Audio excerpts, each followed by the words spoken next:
अस्सलाम वालेकुम व्यूअर्स। सिर्फ ये बल्ला वापस लेने से ये लोग पीटीआई को हरा नहीं सकेंगे।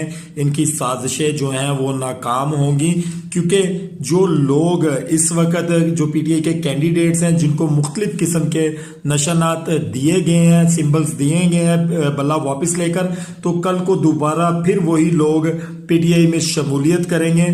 तो ये लोग किस जगह पर स्टैंड करेंगे जब दोबारा से पीटीआई की गवर्नमेंट बनेगी?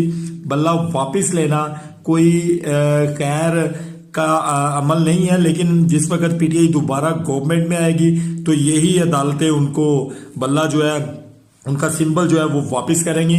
फिर किस मुंह से ये लोग वो सिंबल जो है वो पीटीआई को वापस करेंगे?